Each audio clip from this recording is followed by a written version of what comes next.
5 बार पंजाब के मुख्यमंत्री रहे शिरोमणि अकाली दल के संरक्षक प्रकाश सिंह बादल का 95 साल की उम्र में निधन। प्रधानमंत्री ने चंडीगढ़ पहुंच किए श्रद्धा सुमन अर्पित। बोले, यह मेरे लिए व्यक्तिगत क्षति।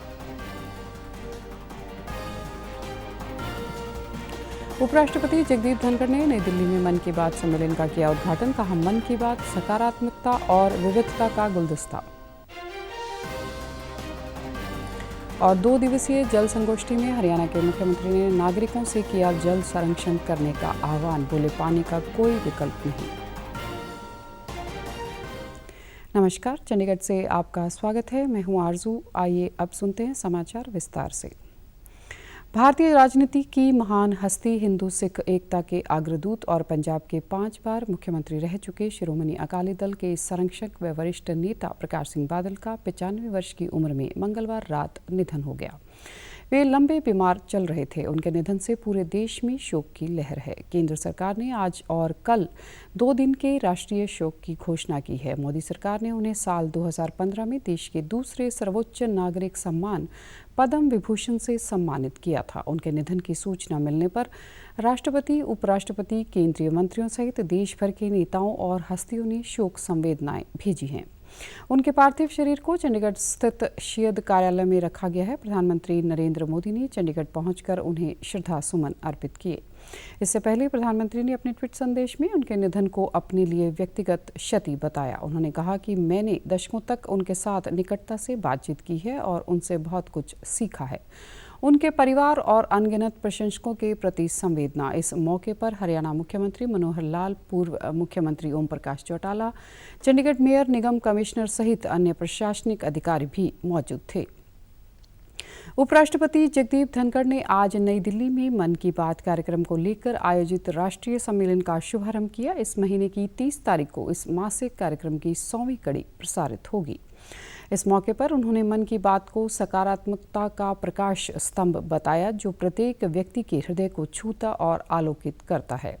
इस कार्यक्रम को देश की विविधता का प्रतीक बताते हुए उन्होंने कहा कि आकाशवाणी से प्रसारित होने वाला यह कार्यक्रम पूरी तरह गैर राजनीतिक है।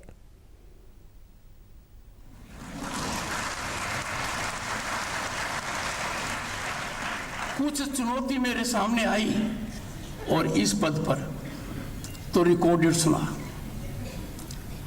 एंड सुनने की एक खास वजह थी।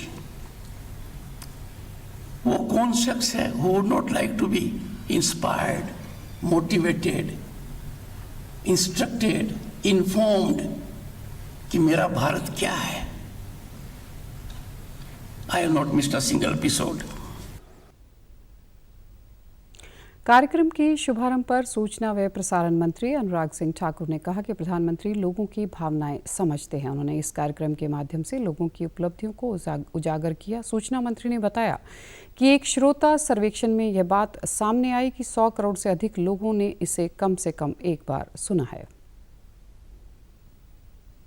प्रधानमंत्री जी ने देशवासियों को जुड़ने की, उनसे अपनी बात साझा करने की थी और इसका थीम जो मन की बात का है, एक भारत श्रेष्ठ भारत, उसी के पीछे है। प्रधानमंत्री जी जब भी कुछ बोलते हैं तो उसका एक ही उद्देश्य होता है कि भारत के विचार को आगे बढ़ाना, भारतीयों की उपलब्धियों को जन जन तक पहुंचाना। इस दौरान सूचना और प्रसारण सचिव अपूर्वा चंद्र ने कहा कि यह कार्यक्रम आकाशवाणी के इतिहास में सर्वाधिक लोकप्रिय कार्यक्रम बन गया है। अभिनेता आमिर खान ने भी सम्मेलन में भाग लिया। आज शाम कार्यक्रम के समापन सत्र में केंद्रीय गृह मंत्री अमित शाह, रेल मंत्री अश्विनी वैष्णव, सूचना एवं प्रसारण मंत्री अनुराग ठाकुर शामिल होंगे। इस दौरान एक स्मारक डाक टिकट भी जारी किया जाएगा। हरियाणा के मुख्यमंत्री मनोहर लाल ने आज पंचकुला में 2 दिवसीय जल संगोष्ठी अमृत जल क्रांति के उद्घाटन सत्र को संबोधित किया। इस दौरान उन्होंने कहा कि यह संगोष्ठी उस समय हो रही है जब किसानों के मसीहा और उनकी चिंता करने वाले पंजाब के पूर्व मुख्यमंत्री प्रकाश सिंह बादल हमारे बीच नहीं रहे। ऐसे व्यक्तित्व को श्रद्धांजलि देते हुए यह जल संगोष्ठी उन्हें समर्पित है। उन्होंने नागरिकों से आह्वान किया कि पानी की उपलब्धता, मांग और पूर्ति के लिए जल संरक्षण, वर्षा जल संचयन सहित पानी के समुचित उपयोग की ओर ध्यान दें। जल ही जीवन है, जैसा कहते हैं हमारा जीवन है। पानी के बिना कुछ नहीं है। शायद कुछ समय तक अन्न के बिना व्यक्ति रह सकता है, लेकिन जल के बिना नहीं रह सकता। जल उसका एक प्रवाह है, उसका एक साइकिल है, प्रकृति का साइकिल है, उसमें जल की हमको प्राप्ति होती है। उन्होंने कहा कि हम सभी का दायित्व बनता है कि जिस प्रकार हमें विरासत में हमारे पूर्वजों ने पानी दिया, उसी प्रकार हम भी आने वाली पीढ़ियों को विरासत में जल दें।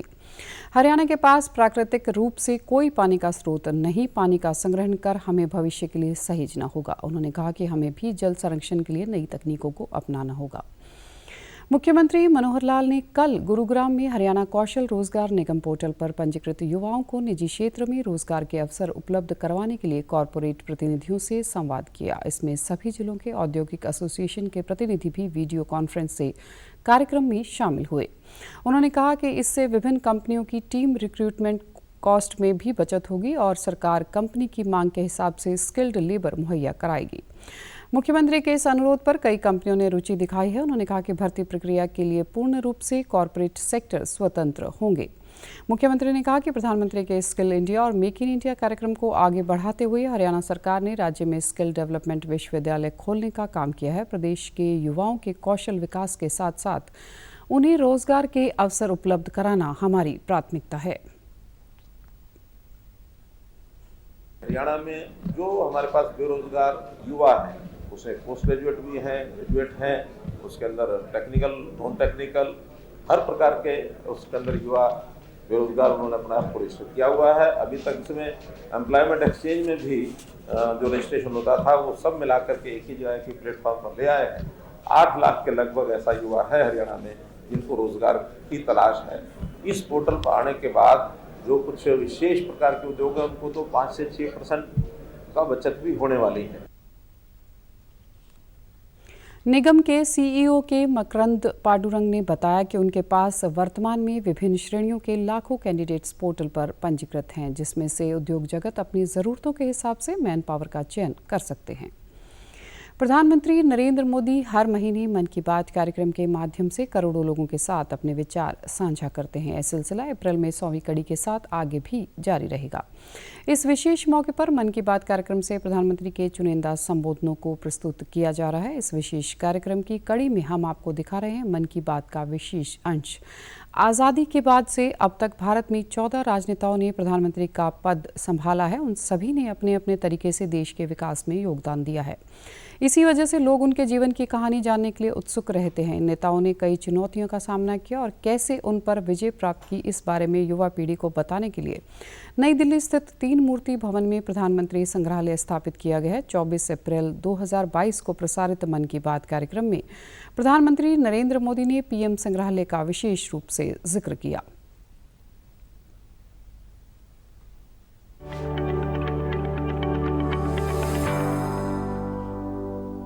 साथियों, देश के प्रधानमंत्रियों के योगदान को याद करने के लिए आजादी के अमृत महोत्सव से अच्छा समय और क्या हो सकता है। देश के लिए यह गौरव की बात है कि आजादी का अमृत महोत्सव एक जन आंदोलन का रूप ले रहा है। इतिहास को लेकर लोगों की दिलचस्पी काफी बढ़ रही है और ऐसे में पीएम म्यूजियम युवाओं के लिए भी आकर्षण का केंद्र बन रहा है, जो देश की अनमोल विरासत से उन्हें जोड़ रहा है।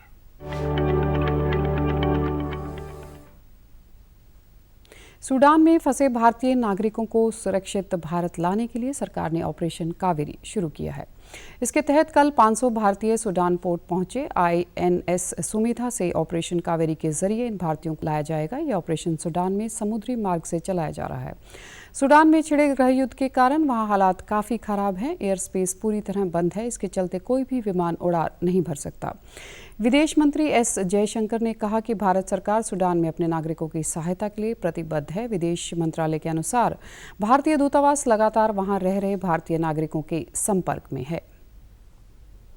अब खबरें फटाफट।